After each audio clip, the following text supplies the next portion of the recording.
आता G S share 1 जेव्हा भरला आपण तेव्हा आपण लायबिलिटी दिली, बरोबर आहे. ही लायबिलिटी दिली जी, ही जी अमाऊंट आहे आपल्याकडे, आणि खाली एक्झामची अमाऊंट आहे. ह्या दोन अमाऊंट आहेत ना. आता बघा मी काय म्हणतोय, मी इकडे गेलो,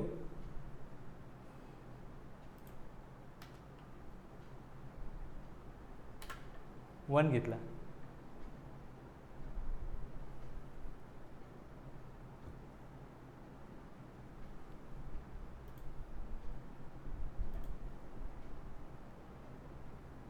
ह्या कुठल्या अमाऊंट आहेत, ह्या मी इथे अमाऊंट काढल्यात, ह्या वनच्या काढल्यात. हे स्क्रीनशॉट मी घेतला इकडे, तो इकडे दाखवला आहे. मला 3Bची थोडी तुम्हाला कंपॅरिझन दाखवायची आहे म्हणून मी काय केलं, इकडे कॉपी केलं आहे. त्यानंतर मी 3B काढला. ओके, आता बघा 3B काढल्यानंतर मी 3Bचा आपण स्क्रीनशॉट घेतो.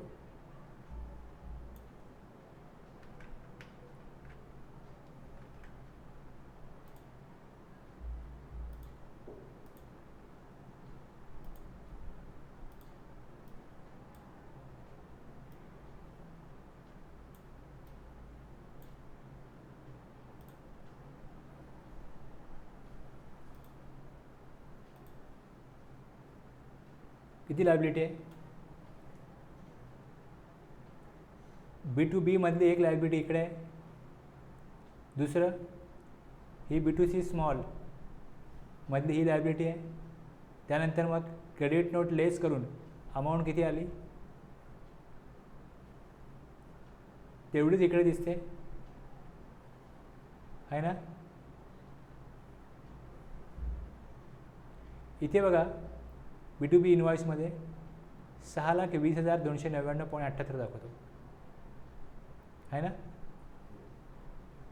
आणि इकडे 6,43,203.45 दाखवतो. इकडे 11,51,155.76 दाखवतो, आणि इकडे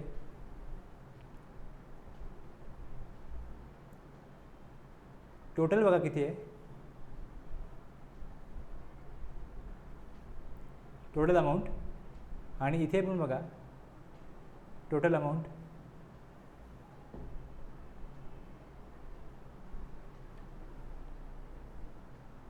कळलं मी प्रॉब्लेम काय मांडला. ही जी अमाऊंट आहे व्हॅल्यू ऑफ एक्झाम सप्लाय, आणि ही व्हॅल्यू ऑफ एक्झाम सप्लाय, ह्याच्यामध्ये फरक आहे ना. आणि इथे B2B इनवॉइसमध्ये ही व्हॅल्यू आहे 6,20,000, आणि इथे आउटवर्ड टॅक्सेबल सप्लाईज 6,43.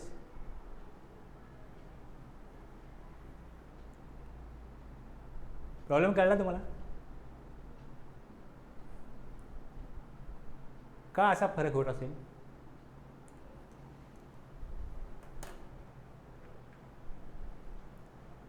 इथे ही जी अमाऊंट काढली, ही जी अमाऊंट काढली इकडे,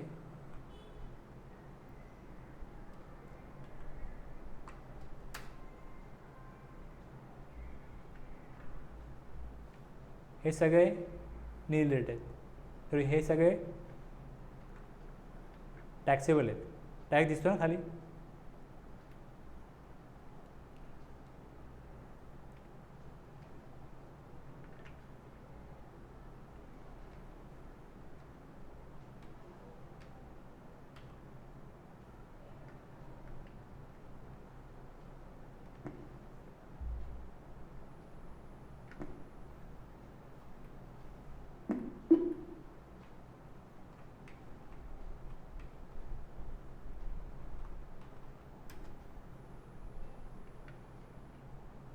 इथे बघा दिसते आहे तुम्हाला, नील रेट पण गेली आहे, नील रेट पण गेले आणि टॅक्सेबल पण गेले बघा आहे. दोन्ही अमाऊंट गेल्यात ना, दोन्ही अमाऊंट गेल्यात. आता ज्यावेळेस GHR 1 भरला गेला, GHR हा 3B आहे, जेव्हा GHR 1 भरला गेला त्यावेळेस GSL1मध्ये जे इनवॉइस गेले त्यातली जी अमाऊंट आहे ती अमाऊंट 6,20,000 दाखवतो. त्यात त्यांनी नीलची अमाऊंट वेगळी घेतली का तिथेच घेतली? त्या इनवॉइसमध्ये 2 व्हॅल्यू होत्या. ॲक्च्युअली इनवॉइस 2 बनायला पाहिजे होते. नील रेटचा इनवॉइस वेगळा बनायला पाहिजे होता आणि टॅक्सेबलचा वेगळा बनायला पाहिजे होता. पण एकाच इनवॉइसमध्ये नील रेट आणि टॅक्सेबल दोन्ही अमाऊंट घेतल्या. आणि त्यामुळे झालं काय, ज्यावेळेस तुम्ही GSL1 बघता तेव्हा तुम्हाला इथे अमाऊंट दिसते 6,20,000. ही जी अमाऊंट दिसते इकडे दाखवली जाते, ही जी अमाऊंट, या अमाऊंटमध्ये टॅक्स कशावरती काढला आहे? नील रेटवरती काढला आहे का? नाही. खाली B2C स्मॉलमध्ये ही अमाऊंट आहे, इथे ही अमाऊंट गेली आहे. Nil rate invoice, nil rated invoice, ही नील रेटची अमाऊंट कुठे टाकली आहे? हे 154 इनवॉइस घेतले, त्यामध्ये 1191 आहे. 1191 आहे. आणि इकडे बघा किती आहे? ही 1215 आहे ना, ही अमाऊंट 1215 आहे. याच्याहून जास्त आहे ना व्हॅल्यू. इथे 1215, इथे नील रेटचे 1191.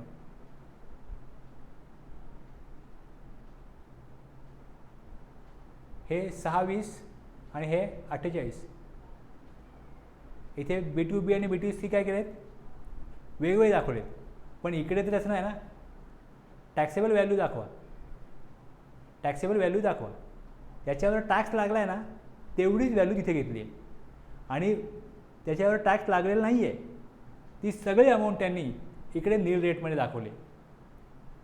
इकडे नील रेटमध्ये दाखवले की ह्या अमाऊंटवरती काहीतरी गुड दिलेत, पण त्या अमाऊंटवर टॅक्स नाही कलेक्ट केला गेला. GSL1मध्ये काय केलं त्यांनी? इनवॉइस वाईज विचारलं.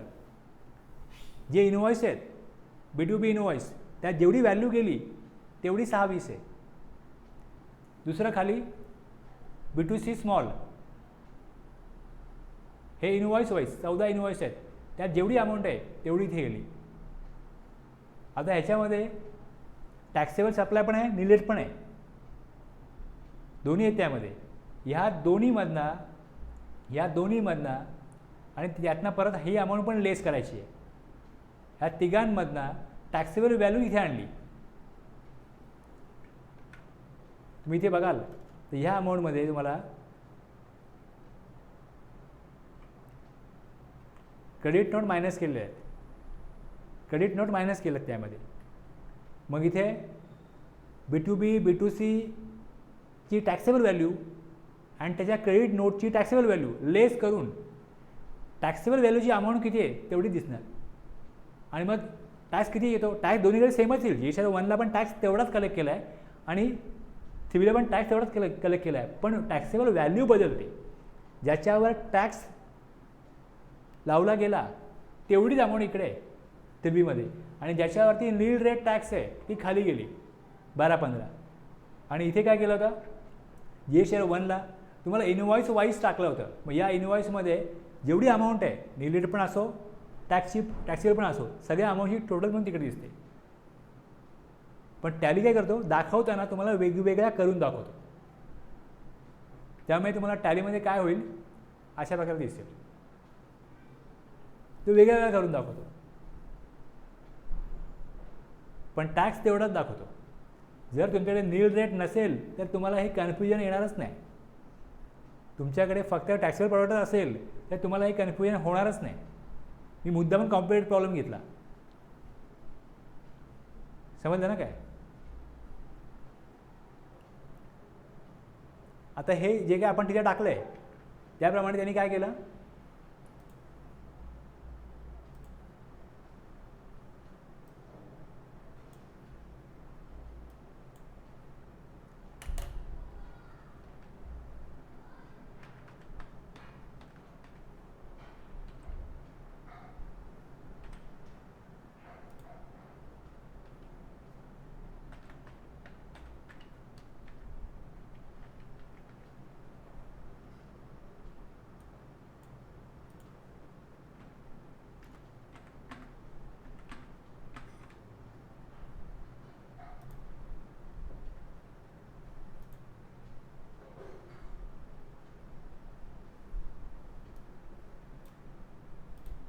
लॉग इन केलं आपण, मग खाली दिलं रिटर्न डॅशबोर्ड.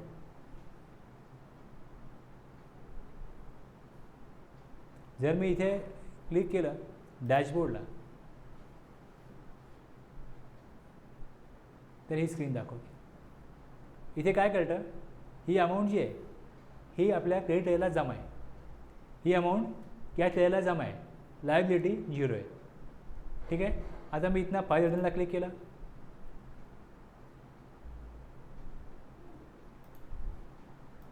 ऑगस्टमध्ये गेलो, GSR 1 फाईल केला आहे, 3B काढतो ऑनलाईन.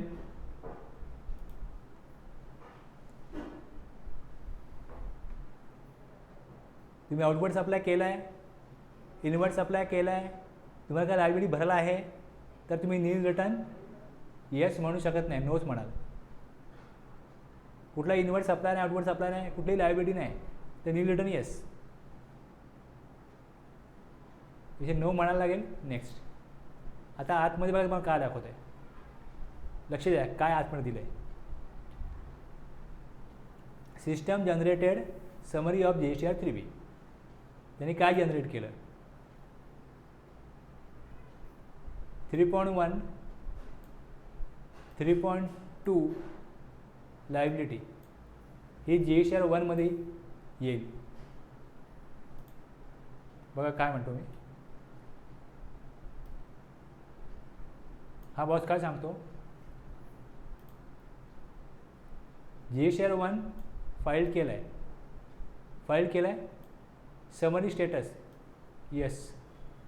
मग तुमची जी लायबिलिटी आहे तुम्हाला भरायची कुठे, 3B मध्ये 3.1 मध्ये. मग 3.1 मध्ये तुम्हाला त्याची लायबिलिटी येईल. आणि जे टू बी जनरेट केलं आहे, जर ट्रान्सपोर्टर असेल, रजिस्टर असेल आणि जर ट्रान्सपोर्टरला 5% रिव्हर्स चार्जमध्ये जो रिसिपियंट आहे त्याच्यावर देत असेल तर तेही तुम्हाला कळेल 2B मध्ये की ट्रान्सपोर्टरने कुठला इनवॉइस दाखवला आहे का. ट्रान्सपोर्ट रजिस्टर आहे पण तो टॅक्स कलेक्ट करणार नाही, तो फक्त सर्व्हिस देईल आणि आपले पैसे देईल. पण तिकडे तो गव्हर्नमेंटला रिपोर्ट करेल की मी ट्रान्सपोर्ट सर्व्हिस दिली आणि टॅक्स मात्र रिसिपियंटला भरायचं आहे. ते 2B मध्ये येईल तुम्हाला, हे 2Bत दिसेल. बाकी तुम्हाला जे क्रेडिट आहे ते क्रेडिट किती आहे हे पण तुम्हाला कळेल, हे 2Bत येईल. क्लोज म्हटलं याला. आता बघा 3.1 इकडे तुम्हाला B मध्ये जर तुम्ही सेजमध्ये किंवा देशाबाहेर सप्लाय केला असेल तर इथे व्हॅल्यू टाका हे सांगितले. त्याकरता तो बॉक्स होता. जर रिफंड क्लेम करायचा असेल तर मग ते चेक करतात रिफंड क्लेम करताना की यांनी B मध्ये काय व्हॅल्यू दाखवले, आणि लोक बरेचसे A मध्ये व्हॅल्यू दाखवत होते. मग त्यांना रिफंड ट्रॅक करायला अडचणी यायला लागल्या. कॉलम हा आहे, हा कॉलम दिला आहे. झिरो रेट सप्लाय कशाला म्हणतात, देशाबाहेर सप्लाय केला आहे किंवा सेजमध्ये सप्लाय केला आहे त्याला म्हणतात झिरो रेट सप्लाय. पण ज्यांना लॉ माहीत नाही त्यांना काय वाटलं टॅक्स 0 लावला आहे, गव्हर्नमेंट नोटिफाय केला आहे, ते इथे एक्सपोर्ट आणि सेजमधली. आणि जर तुम्ही GST पे केला आहे तर रिफंड मिळेल, आणि जर तुमचा LUT आहे तुम्ही GST भरणार नाही, पण अमाऊंट रिपोर्ट इथे करायची आहे. आणि राज्यामधली सेज नाही आहे, एक्सपोर्ट नाही आहे, बाकीची अमाऊंट आउटवर्ड टॅक्सेबल सप्लाईज ही अमाऊंट आली इकडे, हा टॅक्स आला इकडे. तुम्ही हा आकडा बदलू शकता. तिकडे दिसतं ना तिकडे की युअर अमाऊंट 35,723 सिस्टम जनरेटेड. जर का मी तिकडे अमाऊंट चेंज केली तर तिकडे युअर अमाऊंट तुम्ही चेंज केलेली अमाऊंट दाखवेल. सेम इथे खाली दिसते युअर अमाऊंट सिस्टम जनरेटेड. मी काही बदल नाही केला. या व्हॅल्यू त्यांनी GSR 1 मधनं इथे आणलेले आहेत. मी तुम्हाला फक्त काय दाखवलं फरक की तुम्हाला ही व्हॅल्यू जी इथे दिसते जे शेअर 1ला आणि 3Bला जाऊन व्हॅल्यू वेगवेगळे असतील नील रेटची आणि टॅक्सेबलच्या, त्या त्यांनी कशा आणल्या, त्याप्रमाणे आणल्या. कुठे टॅलीमध्ये आपण बघितलं, तो नील रेटची व्हॅल्यू खाली दाखवतो. आता ह्यांनी तुम्ही जे भरले तिकडे त्याप्रमाणे ह्या व्हॅल्यू आणल्या.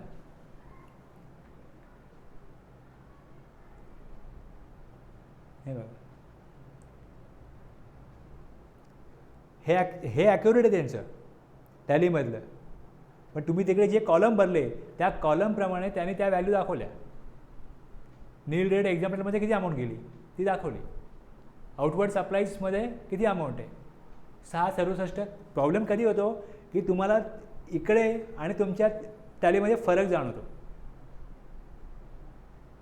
जर तुमच्याकडे नील रेट सप्लाय असेल तर, आणि तुम्ही असे इनवॉइस बनवले असतील की ज्यामध्ये नील रेटचा वेगळा इनवॉइस बनवायला पाहिजे, ज्याला बिल ऑफ सप्लाय म्हणतात. आणि टॅक्स इनवॉइसमध्ये तिकडे आपण टॅक्स कलेक्ट करू, टॅक्स इनवॉइस म्हणतात.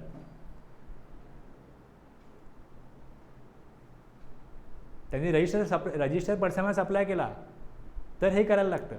पण जर अनरजिस्टर्ड पर्सन असेल, तुम्ही डीमार्टला जाता, तिकडे नील रेट पण असतं आणि टॅक्सेबलही असतं. त्याचा एकच इनवॉइस बनवला चालतो. मग एकच इनवॉइस बनवला तर मग रेट नील पण आहे आणि किंवा एक्झाम पण आहे आणि रेट 5% 12% पण आहे, एकच इनवॉइस बनतो.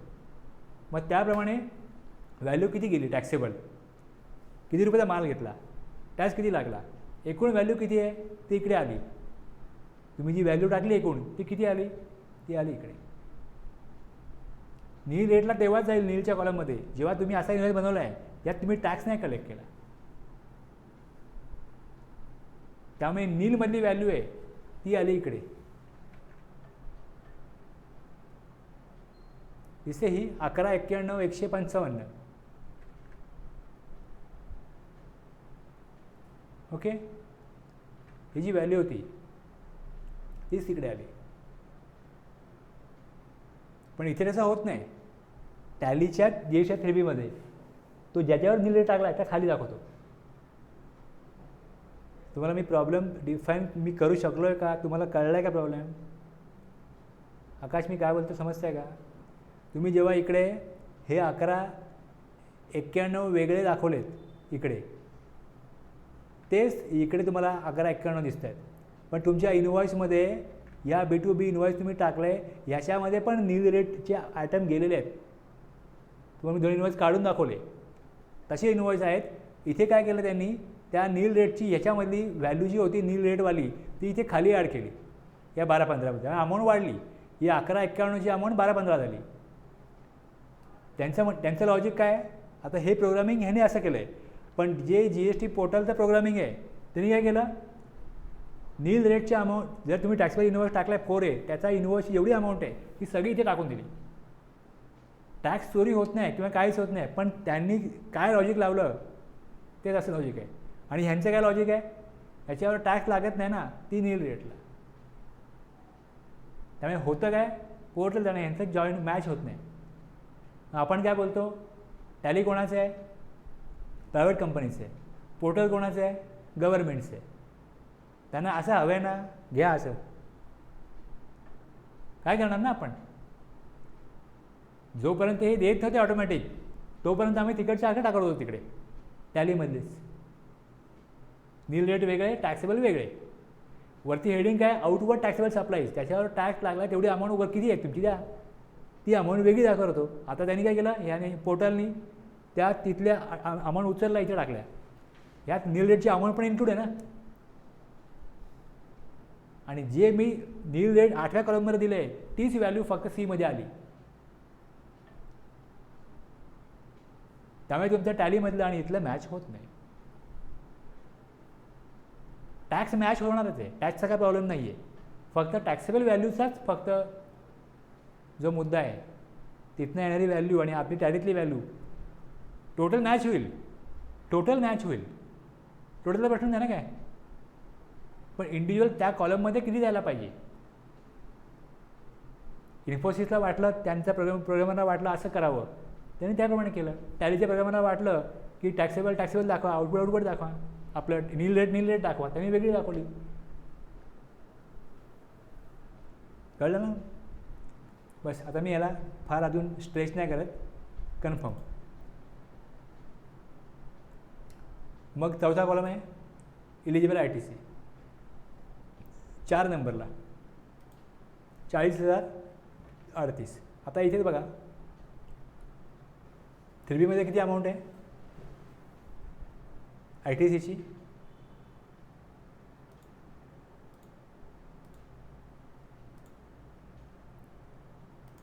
किती आहे? 36,050.35.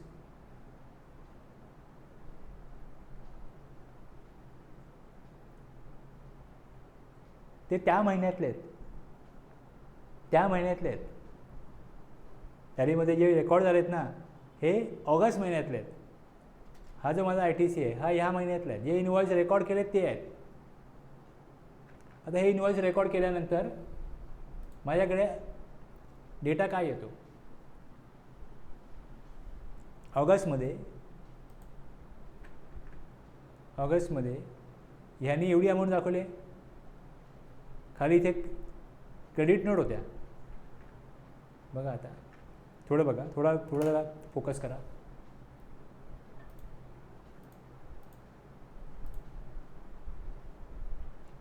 जर मी इथे अमाऊंट काढायला गेलो, याला जर मी एंटर केलं, या ITC मधल्या अमाऊंटला जर इकडे खाली येऊन एंटर केलं, त्याच्यामध्ये हे जे क्रेडिट नोट आहेत ना ह्या वेगळ्या आहेत, आणि जे इनवॉइस आहेत ना, जे इनवॉइस आहेत त्याची अमाऊंट मोठी असेल, त्यातनं क्रेडिट नोट लेस केल्या तर ती अमाऊंट किती आहे हे इकडे दाखवले. आणि यांनी काय केलं, क्रेडिट नोटची अमाऊंट तुमची इथे खाली दाखवली अदर्समध्ये, रिव्हर्सलमध्ये. अगोदर टॅक्स क्लेम केला होता तो क्लेम कमी करतोय म्हणून रिव्हर्सल. तुम्ही अगोदर क्लेम केला होता पण माल परत आला, त्यामुळे 3,582 जे आपल्या टॅलीमध्ये वरच दाखवलेत ह्यांनी खाली दाखवलेत. त्यामुळे मग ही जी अमाऊंट येते ह्या अमाऊंट 36,000 त्यामध्ये हे लेस करू नये. मग एकूण ITC किती आला? 36,455. इथे किती आहे? 36,050 आहे. 36,050 आहे इकडे. आता बघा प्रॉब्लेम काय, अजून एक प्रॉब्लेम काय बघा. आता इथे माझ्याकडे कमी आहे, इकडे जास्त आहे ना. इथे जास्त का आला?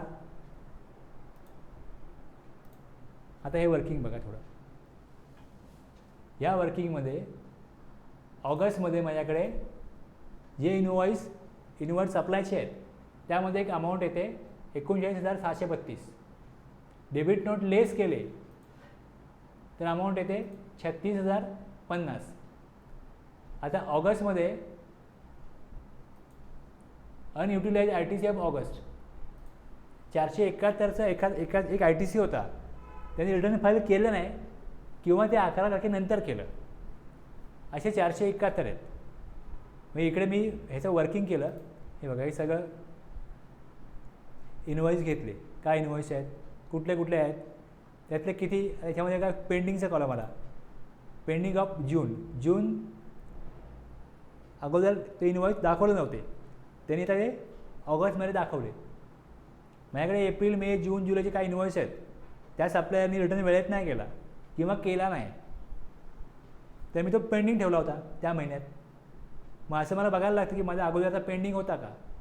मग असे अगोदरचे पेंडिंग ते या महिन्यात आले, असं मिळून एकूण ITC किती मिळाला त्याचं मला गणित मांडावं लागतं. Total ITC as per two B plus previous pending ITC plus current ITC हे सगळं मिळून मी एवढा ITC क्लेम करतो.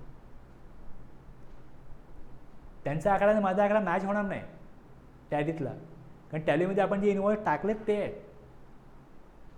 अगोदरचा आकडा होता पेंडिंग, तो या महिन्यात आला. मग जे कुठले इनवॉइस आले ते इथे कळतात. हे 8व्या महिन्यात इथे दिसत आहेत, त्याच्यावरती 6व्या महिन्यात दिसत आहेत, हा एक 4थ्या महिन्यातला आहे, असे येतात. मग ते आल्यावरच क्लेम घेणार ना, अगोदर ते क्लेम घेतला नव्हता. म्हणजे अगोदरही मला तिकडे आकडा आला असेल 30,000 त्या महिन्यामध्ये एप्रिलच्या, पण एक इन्व्हॉइसचा हा 113 रुपयाचा RTC मी कमी घेतला, तो बाजूला काढून ठेवला, येईल त्या बघू. मग त्या पार्टीला फॉलोअपमध्ये राहिलो की तुम्ही हा इन्व्हॉइस दाखवला नाही, हा दाखवा इन्व्हॉइस. मग ते दाखवणार, मग तो आपण घेणार. हे सगळं गणित मांडून मग ती जी अमाऊंट आहे RTCची, ही अमाऊंट इकडे दिसते, ती येणार नाही.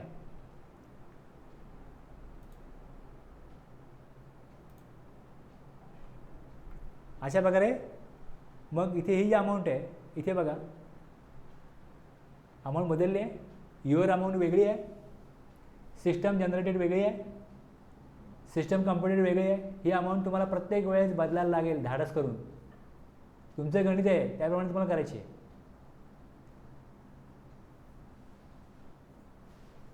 हे कम्पॅरिझन कसं करायचं हे शिकायचं आहे. एकदा का आकडा मिळाला का इथे टाकायचा आहे. डॉक्टर काय करतो, सगळे ॲनालिसिस करतो, पेशंटला सगळा तपासतो आणि मग असे चॅनलला सांगतो हे इंजेक्शन द्यायला. हे काय काम आहे, फक्त एकदा सगळं रेडी झालं का फक्त इंजेक्शन द्यायचं काम आहे ना. इंजेक्शन कुठलं द्यायचं हे पण डॉक्टर ठरवतो की नाही. तुम्ही आकडा फायनल केला का पुढे काय उरलं, म्हणजे मेन स्किल कुठे आहे, मॅचिंग करणं.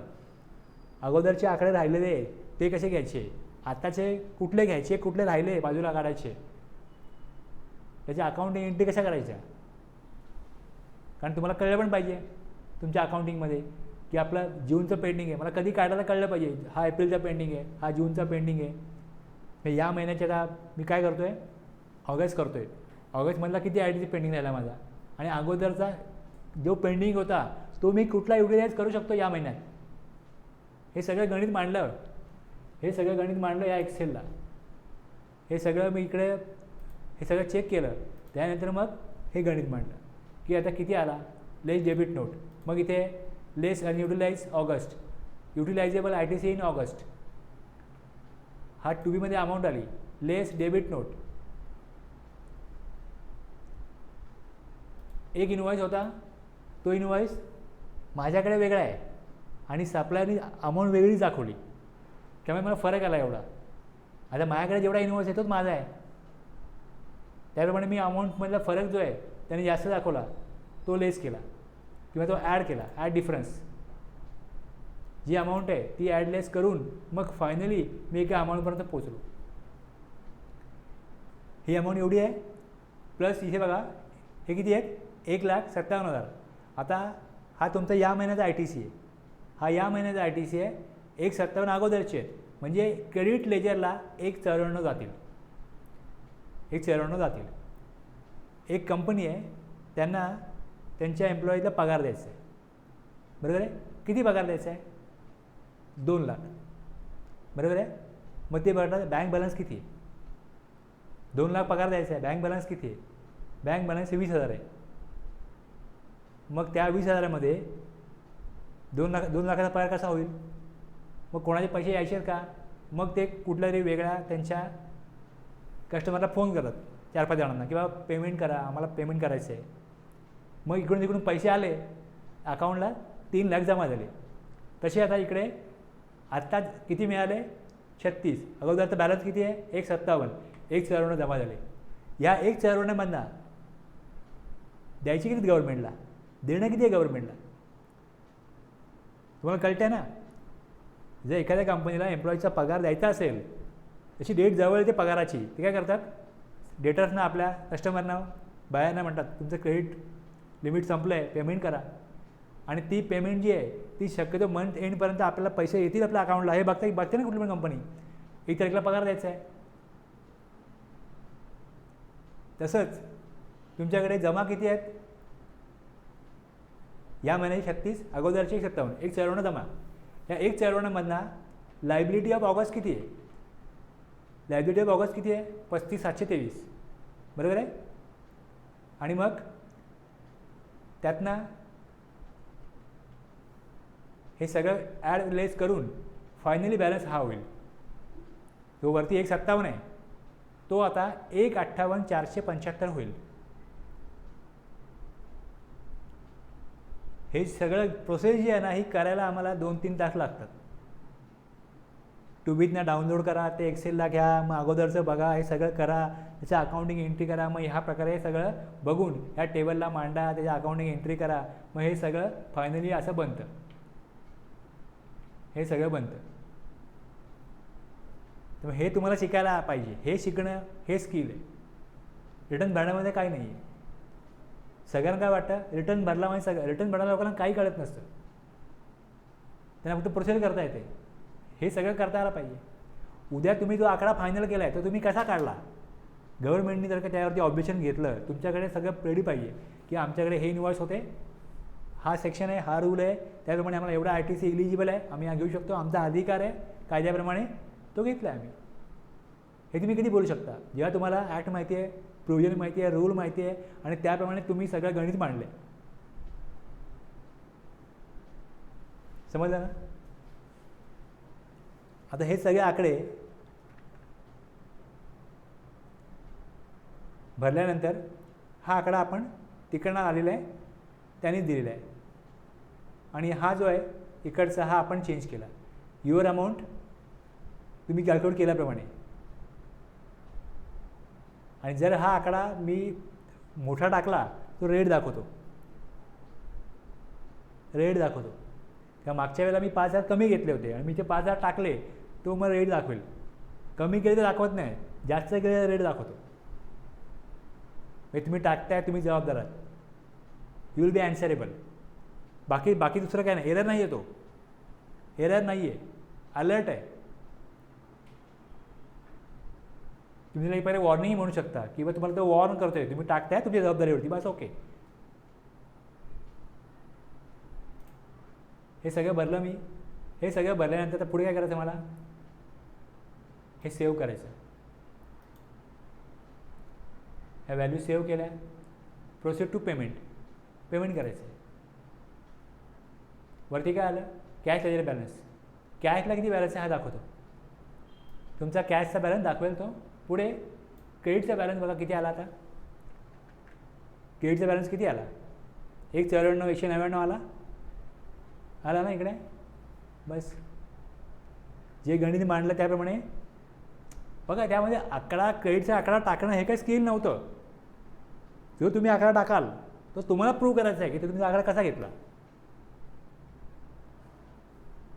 समजलं? आता इकडे बघा पुढची प्रोसेस काय. हे इकडे आता तुमची 194,199 काय आहे, क्रेडिट लेजरला गेले अमाऊंट. खाली बघा आता लायबिलिटी किती तुमची, लायबिलिटी किती आहे खाली मांडलं ते 35,723. हे राऊंड करून 35,723.40 त्यांनी काढून टाकले. आता हे 35,723 तुमच्याकडे अमाऊंट किती आहे, 194. या 194मध्ये ही अमाऊंट लेस होईल ना. ओके, अमाऊंट लेस होईल ना लायबिलिटीशी. 35,723मध्ये पेड थ्रू ITC हेडिंग काय आलं, पेड थ्रू ITC हे हेडिंग आहे. बघा याच्यामध्ये काय दिलं आहे, ही अमाऊंट भरणार आहेत तुम्ही. ही तुमची काय टॅक्स पेएबल आहे. पेड थ्रू ITC तुमच्याकडे जो उपलब्ध इनपुट टॅक्स क्रेडिट आहे तो ही अमाऊंट भरायला पुरेसा आहे ना. बस मग तुम्हाला कॅश भरायला लागणार नाही. पेड थ्रू ITCच होईल. Paid through cash not required. Suppose तुमच्याकडे ITC लायबिलिटीपेक्षा कमी असता, सपोज 30,000 असता, मग तुम्हाला 5,000 कॅश रिक्वायर्ड झाले असते पे करायला, मग तुम्हाला कॅश भरायला लागले असते.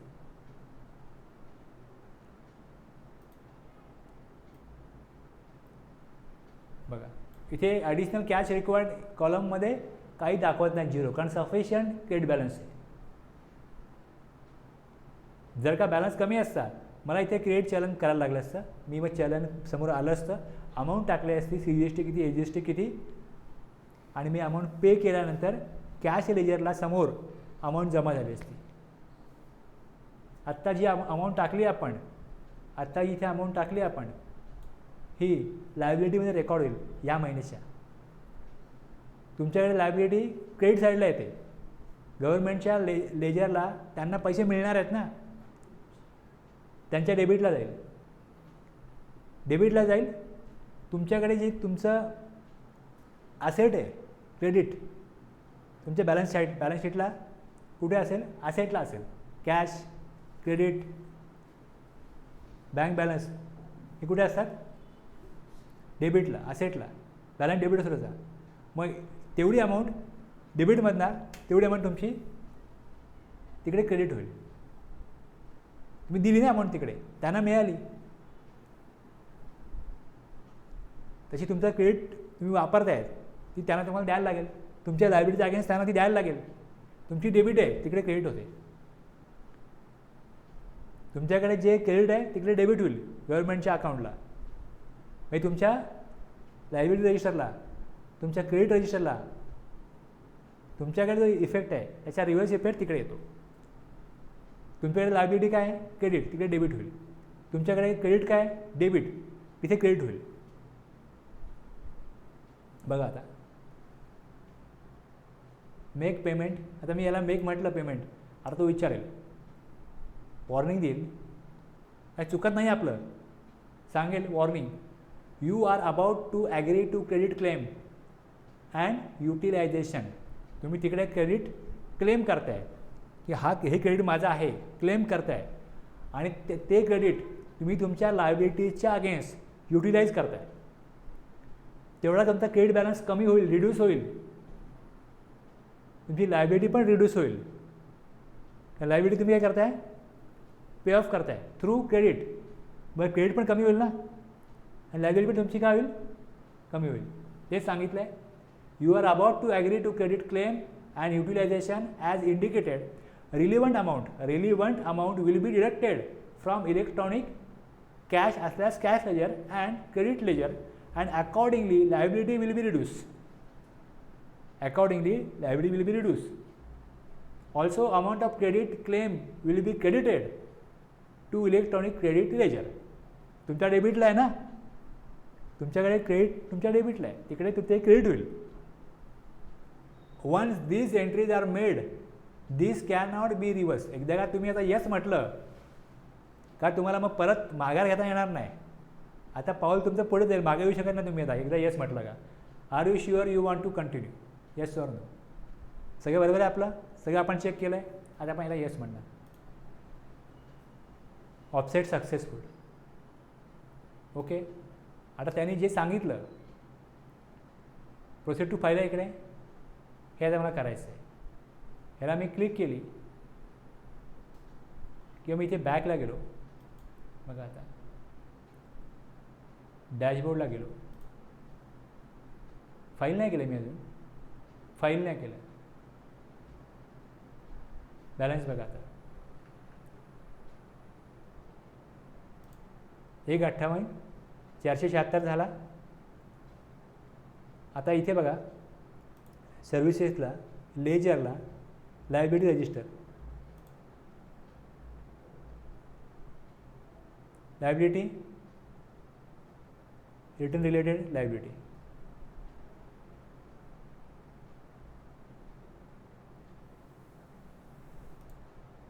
एकवीस 22 आहे ना. हां, इयर आपलं जुलै घेऊ, जुलै ऑगस्ट सप्टेंबर. ओके. हां, ऑगस्ट केलं ना आत्ता आपण. बघा आता ओपनिंग बॅलन्स किती होता, 157,774. 157,774 ही अमाऊंट तुम्हाला क्रेडिटला दिसेल, बरोबर आहे, क्रेडिटला दिसेल. आत्ता आपण लायबिलिटी किती दिली इकडे, 35,723 आली इकडे, 35,723 आली. आणि 2 नंबर पण इकडे, 2 नंबरला गेलो, इथे बघा क्रेडिटला काय आलं,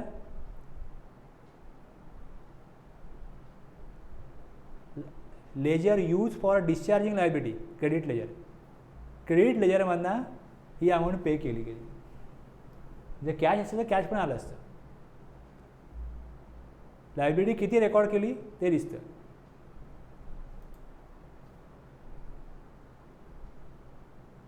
मी इकडे गेलो, सर्व्हिसेसमध्ये गेलो, लेजरमध्ये गेलो. आता बघा इथे कॅश आहे, लायबिलिटी आहे आणि क्रेडिट आहे. मला क्रेडिट दाखवतो. कॅशचा आपण काय केलेलं नाही या महिन्यात, त्यामुळे कॅशचा काय फरक तुम्हाला काय इफेक्ट दिसणार नाही. Ledger, electronic credit ledger.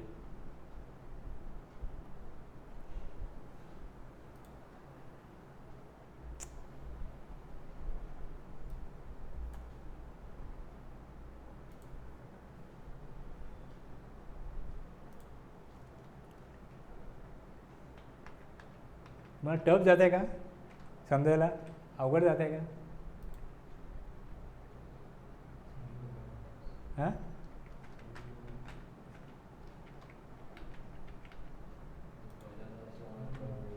हां म्हणून मी स्लो घेतो ना.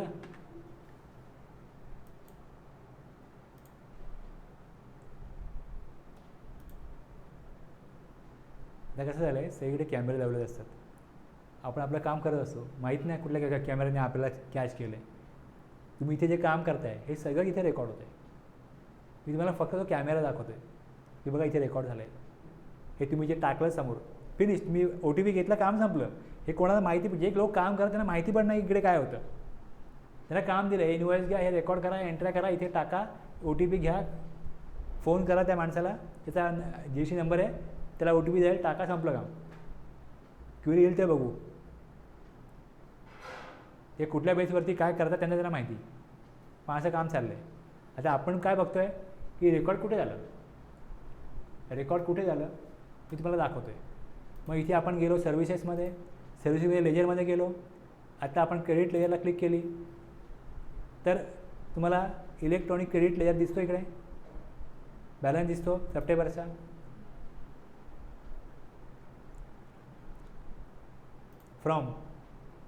फ्रॉम आता मी इकडे ऑगस्ट टाकतो, ऑगस्ट, आणि ते आता आजची डेट घेईल तो. बघा आता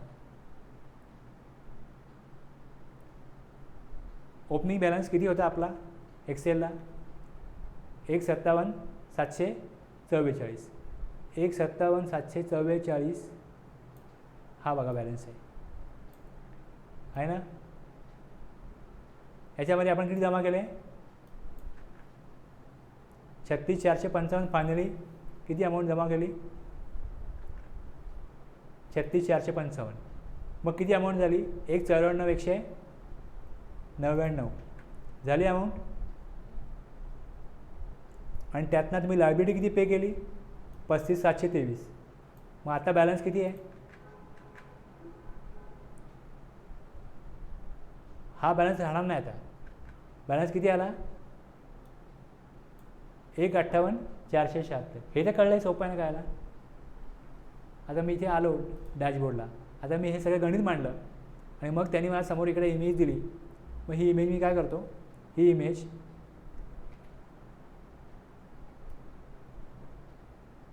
ही जी इमेज आहे रिटर्न फाईल केलं मी 18/9ला. अजून मी फाईल नाही केलं आहे, पण आता माझ्या लायब्ररी चढत जातं. हे मी चेंज करू शकत नाही आता मला फाईल करण्याशिवाय पर्याय नाही काय. हे मी कॉपी करतो आणि मी इथे पेस्ट करतो. हे बघा,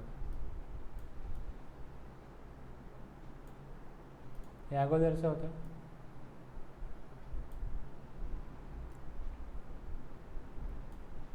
आता माझा हा बॅलन्स झालेला आहे.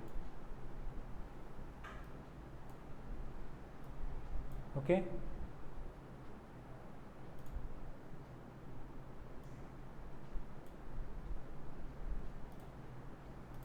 1,58,476 आला इकडे. बस ते इकडे तुम्ही जी लायब्ररी रेकॉर्ड केली ती कुठे गेली,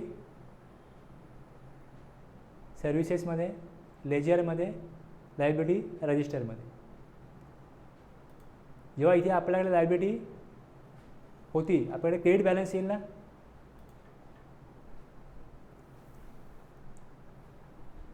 आपल्याला ऑगस्ट महिन्याचं केलं ना. आता आपण ऑगस्ट महिन्याचं केलं, ऑगस्ट महिना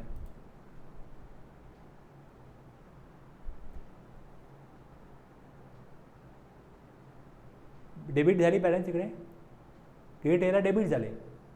आणि मग जे तुम्ही तुमच्याकडे डेबिट आहे क्रेडिट, ते इथे क्रेडिट बॅलन्स होईल. क्रेडिटचा अमाऊंट यूज केली गेली लायब्ररी डिस्चार्ज करण्याकरता, ledger use for discharging liability, credit ledger. तुम्ही ज्यावेळेस लायबिलिटी डिक्लेअर केली तेव्हा ती कुठे गेलेली आहे, त्या महिन्यात तुम्ही केली, इलेक्ट्रॉनिक लायबिलिटी रजिस्टरमध्ये ती अमाऊंट रेकॉर्ड झाली. ती तुम्ही पे कशी केली, क्रेडिटनी. मग क्रेडिट लेजरला क्रेडिट किती होतं अगोदर, तो ओपनिंग बॅलन्स होता, नवीन क्रेडिट त्यामध्ये ॲड झालं, त्या क्रेडिटमधनं ही लायबिलिटी पे करण्या एवढी सफिशियंट बॅलन्स इथे होता, जर नसता मग तुम्हाला कॅश भरायला लागली असती. मग तुम्ही कॅश भरली असती, मग तुम्हाला कॅश लेजरला पण बॅलन्स गेला असता. कळलं. लायबिलिटी पे करण्याकरता तुम्हाला पहिलं ऑप्शन क्रेडिट वापरा. क्रेडिट जर कमी पडलं तर मग कॅश भरा. कॅश म्हणजे नोटा किंवा कॉईन नाही, बँकेतनं आपण पेमेंट करतो तो कॅश, ती कॅश. हे तुम्ही पेमेंट लायबिलिटी जर कॅशने केलं मग तिकडे दाखवेल ह्या हेडिंगमध्ये की लायबिलिटी डिस्चार्ज कशी केली, क्रेडिटने आणि कॅश दोन्हीने केली. मग कॅश कधी भरली होती, मग कॅश जर भरली होती तर कॅशमध्ये पण बॅलन्स जाईल तिकडे. मग इकडे सर्व्हिसेसमध्ये ह्या लेजरमध्ये कॅश लेजरमध्ये बॅलन्स जाईल.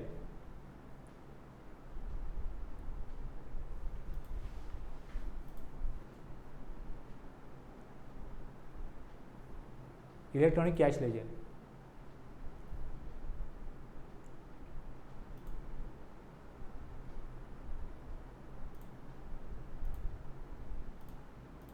कॅश काय भरलीच नाही मी, काय दिसणारच नाही, जो बॅलन्स आहे तो दिसेल. जेव्हा तुम्ही कॅश भरता तेव्हा तुम्हाला इकडे सर्व्हिसेसमध्ये, पेमेंटमध्ये, चलन हिस्ट्रीमध्ये चलन दिसतं. पेमेंटमध्ये पेमेंट केलं आहे कॅशनी, हे बघा, हे लास्ट पेमेंट कधी केलं आहे हे दाखवतो इकडे.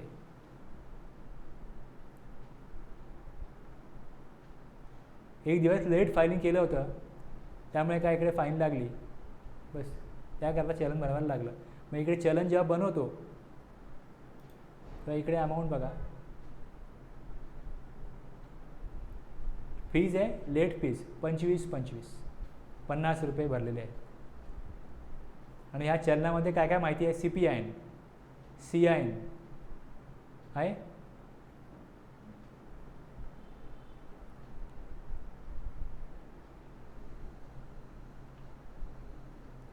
मला पेमेंट जेव्हा करायचं असतं तेव्हा मी इथे सर्व्हिसेसमध्ये पेमेंटला जाईन, क्रिएट चलन देईन. क्रिएट चलन जसं दिलं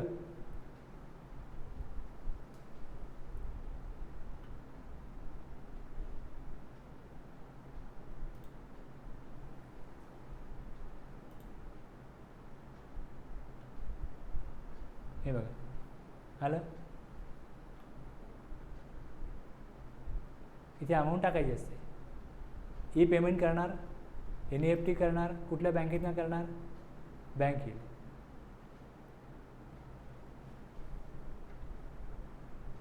हे बघा ई पेमेंट म्हटलं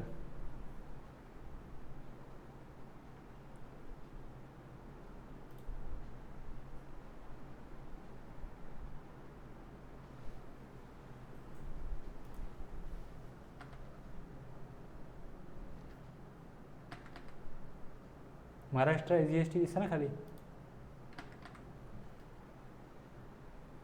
जनरेट चलन.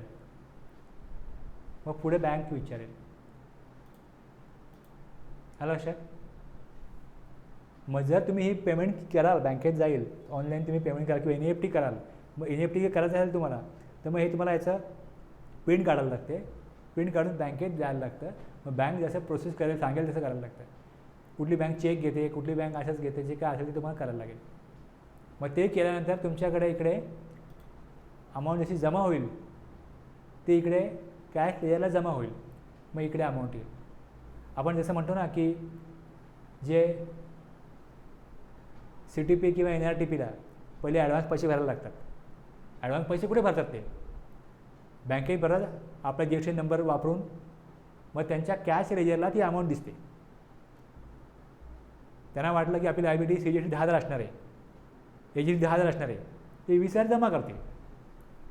आणि ॲक्च्युअली लायबिलिटी जर 8,000च झाली तर मग लायबिलिटीमध्ये 8,000 दाखवतील की आम्ही जे काही सप्लाय केला 8,000 कलेक्ट केले CTPनी, आणि लायबिलिटी भरली किती 10,000. पण जोपर्यंत ते फायनली त्यांचा हिशोब रिटर्न करत नाहीत तोपर्यंत ती जी अमाऊंट भरली ॲडव्हान्स म्हणून लायबिलिटी म्हणून टॅक्स ती कॅश यायला जमा राहते त्यांची.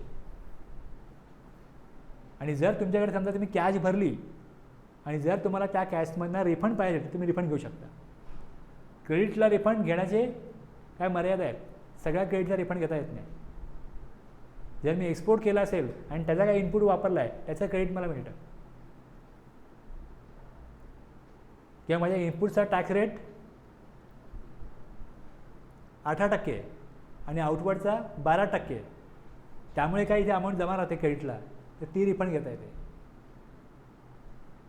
इन्युमरेटेड टॅक्स स्ट्रक्चर असं म्हणतात त्याला, की इनपुटचा टॅक्स जास्त आणि आउटपुटचा कमी आहे, त्यावेळेस टॅक्सचा रिफंड घेता येतो.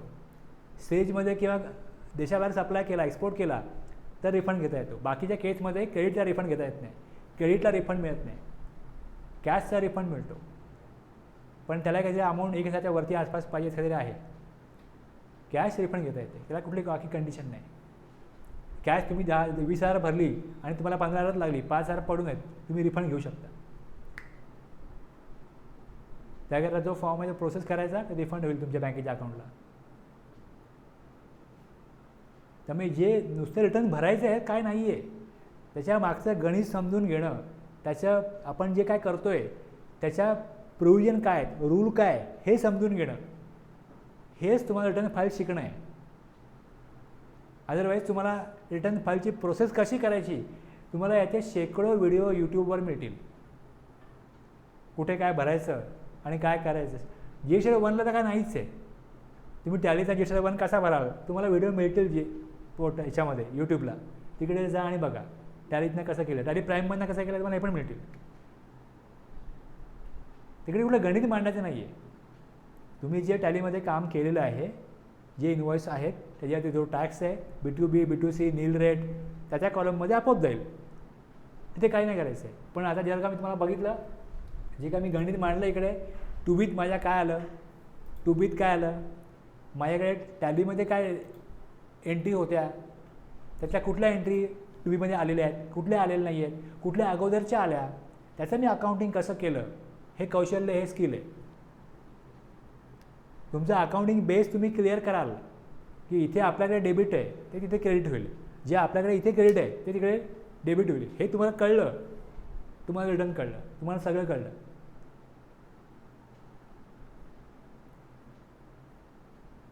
थांबूया. कुठला मी इथे जाऊन यावेळी सुरुवात केली आपण जेव्हा सुरुवात करतो लॉग इन करतो, मग पुढे जाऊन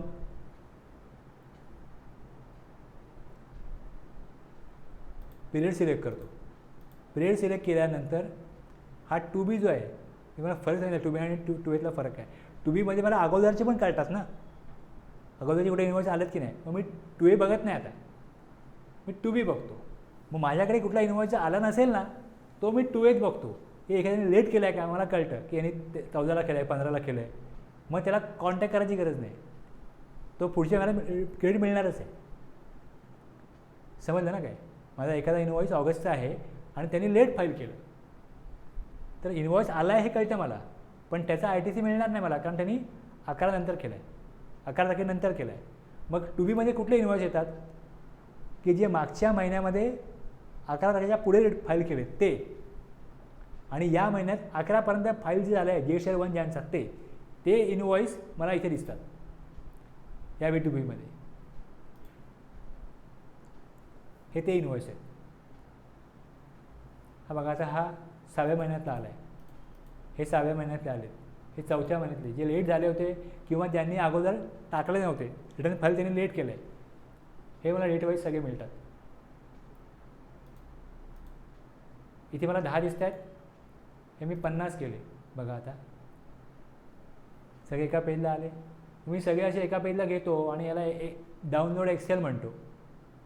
मग ते एक्सेल डाउनलोड करून मग मी माझ्याकडे इथे एक्सेलच्या इथे टाकतो.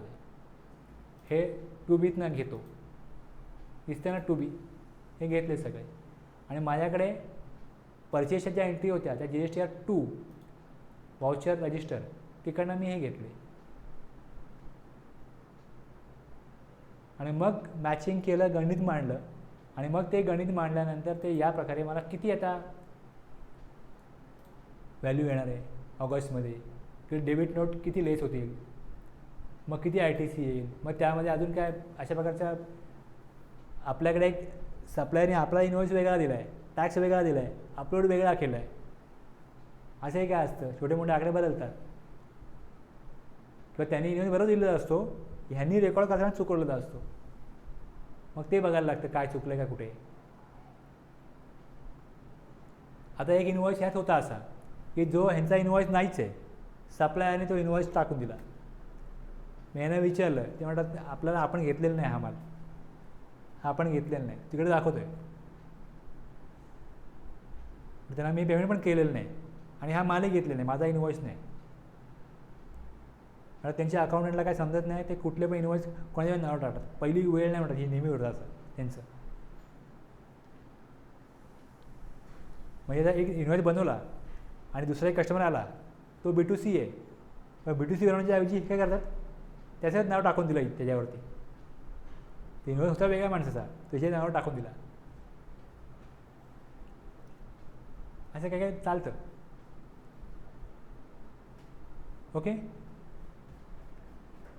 त्यामुळे हे गणित मला मांडता आलं, तुम्हाला सगळं कळणार आहे.